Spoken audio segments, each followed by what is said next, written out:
Vous voulez que tout le monde vous aime? Vous voulez être honoré, apprécié de tous? Mais comment pouvez-vous être honoré de tous et apprécié de tous si vous portez l'onction? Nous allons regarder un texte ensemble. Et lorsque nous allons regarder ce texte-là, vous allez comprendre ce que je suis en train de vous dire.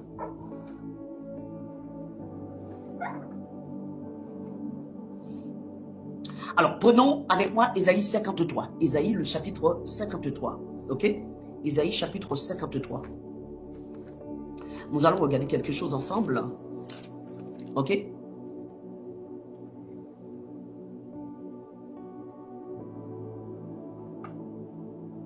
Vous pouvez être sage, philosophe, scientifique, vous avez fait des études, vous passez votre temps à lire les livres de Platon, d'Aristote, de Socrate, d'Alexandre le Grand, de Victor Hugo, Shakespeare, William Shakespeare, et les beaux passants, les gens de La Fontaine, tous les livres des philosophes chinois de tous les pays du monde. Venez blablater devant moi, vous allez voir ce qui va vous arriver. Allez-y lire tous les livres de tous les plaisantaires comment dire, des temps anciens. Venez ici, pensez que vous avez de la connaissance et venez ici. Venez ici blablater. Et c'est tous ceux-là qui retournent vers les ancêtres. Les esprits des ancêtres qui viennent ici pensant qu'ils ont de la connaissance. Venez ici, vous allez voir ce qui va vous arriver. Parce que vous ne savez pas ce qui vous attend.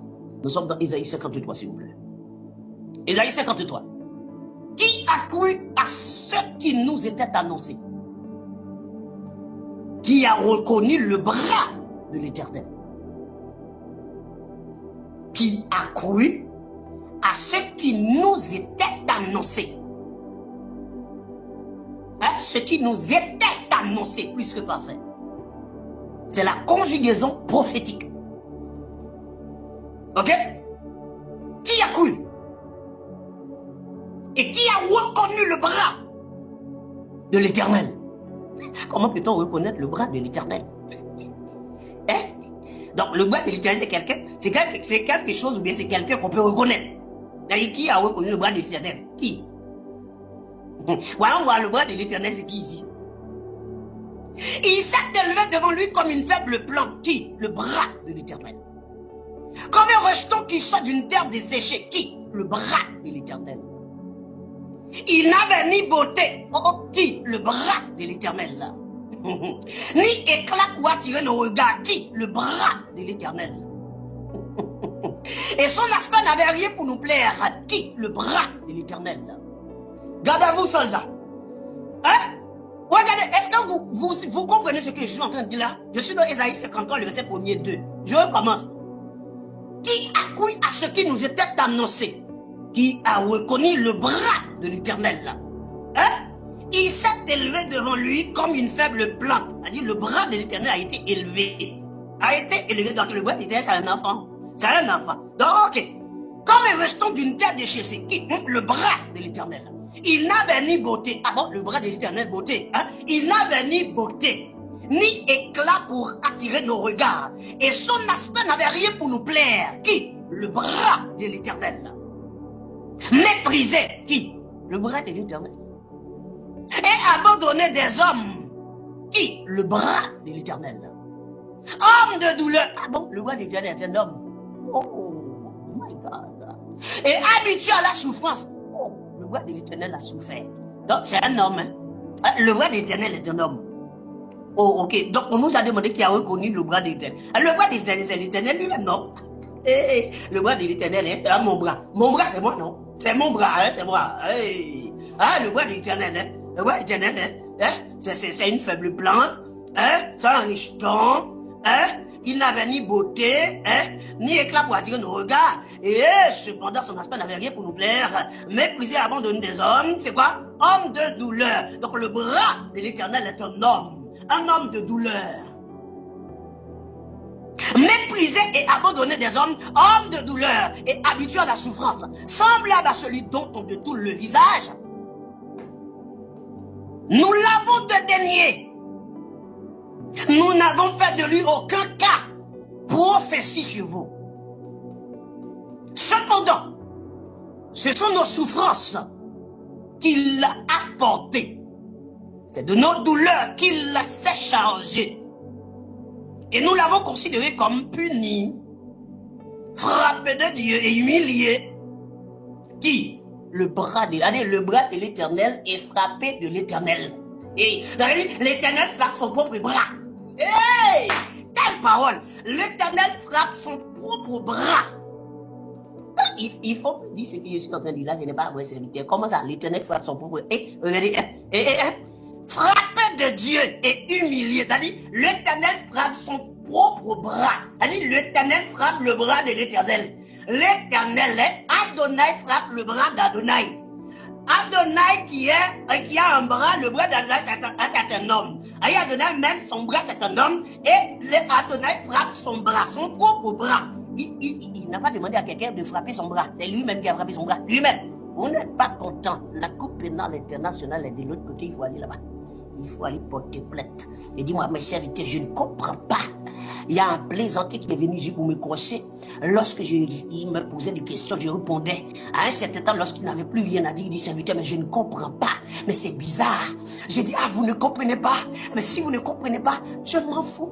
Si vous ne comprenez pas, ce n'est pas mon problème. Si vous ne comprenez pas, cela n'a pas été donné pour vous. Si vous ne comprenez pas et que vous n'êtes pas d'accord, la Cour pénale internationale est de l'autre côté. Parce que quand vous venez m'affronter, ne me dites pas que vous ne comprenez pas, je ne suis pas là pour vous aider à comprendre. Parce que la révélation, ce n'est pas moi qui donne ça. Matthieu 11, 27. Toutes choses m'ont été données par mon Père.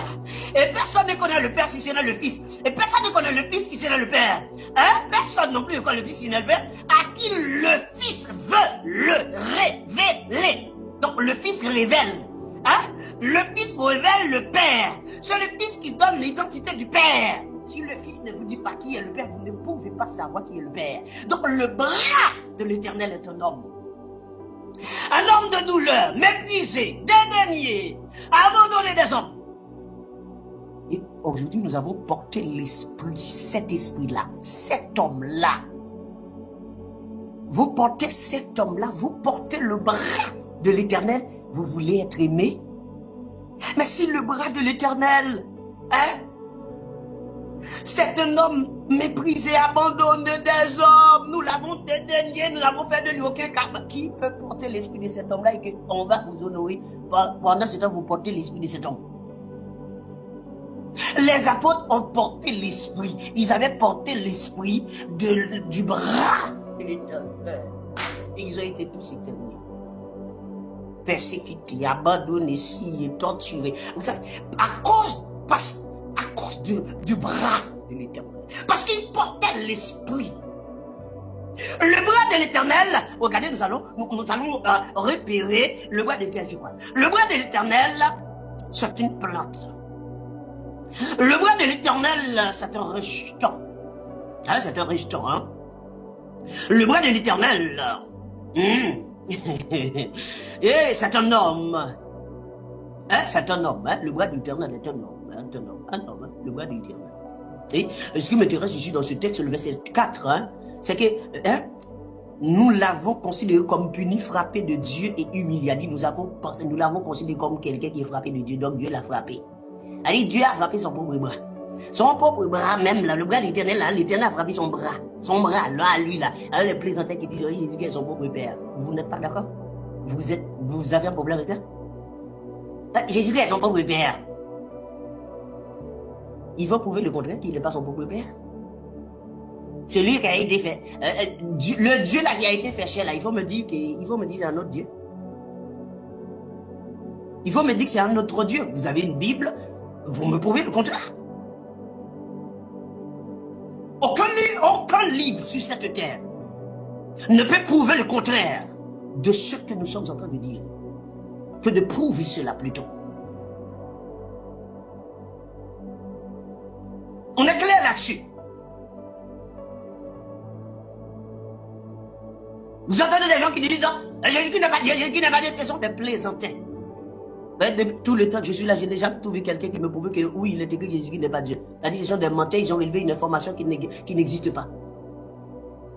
Aucune information, que ce soit dans la Bible, que ce soit dans tous les livres sacrés des autres religions, il n'est écrit nulle part que Jésus-Christ n'est pas Dieu. Mais il reconnaît Jésus-Christ comme étant une divinité comme étant Dieu lui-même.